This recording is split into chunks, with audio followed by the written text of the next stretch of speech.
हाल ही में कुछ videos viral हो रहे थे जिसमें एक चलते हुए ई रिक्शा को सिर्फ एक मोबाइल ऐप के जरिए बंद कर दिया जा रहा था। अब इसी चीज को इमेजिन करो, अगर ये एडवांस लेवल पे जाती है तो पूरा इलेक्ट्रिक व्हीकल का सेगमेंट खतरे में आ सकता है, जिसमें e rickshaw, EV cars, EV bikes and EV scooty सब खतरे में आ सकते हैं। ये हैक भी किए जा सकते हैं। इसी वजह से गवर्नमेंट ने कनेक्टेड कार्स यानी जो सॉफ्टवेयर टेक्नोलॉजी से कनेक्ट होते हैं और ईवीज के लिए एक साइबर सिक्योरिटी ऑडिट करने का ऑर्डर जारी किया है। आपको ये भी पता होगा कि इंडिया में इलेक्ट्रिक व्हीकल और कनेक्टेड कार्स का एडॉप्शन बहुत तेजी से बढ़ रहा है, जिसको देखते हुए मिनिस्ट्री ऑफ हैवी इंडस्ट्रीज ने SIAM यानी society of Indian automobile manufacturers और ACMA यानी ऑटोमोटिव कंपोनेंट मैन्युफैक्चरर्स एसोसिएशन को एक इंपॉर्टेंट एडवाइजरी जारी की है, जिसमें गवर्नमेंट ने ऑटोमोबाइल मैन्युफैक्चरर्स और ऑटो कंपोनेंट कंपनीज से कहा है कि अपने कनेक्टेड व्हीकल्स और EVs के सॉफ्टवेयर और इलेक्ट्रॉनिक सिस्टम का साइबर सिक्योरिटी ऑडिट करें, क्योंकि इस एडवाइजरी की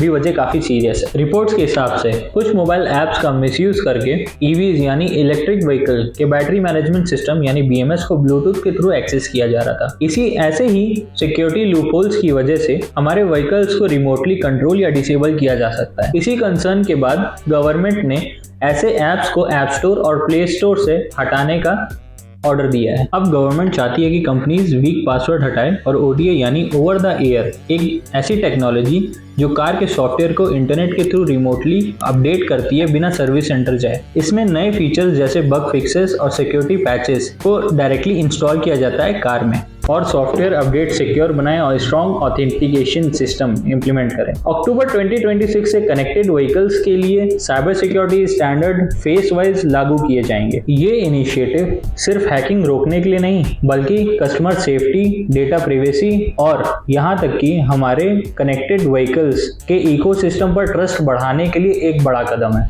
आपका क्या मानना है? क्या इंडिया का ऑटोमोबाइल इंडस्ट्री इस साइबर सिक्योरिटी फ्रेमवर्क के लिए तैयार है? कमेंट करके अपनी राय जरूर बताएं। Thank you.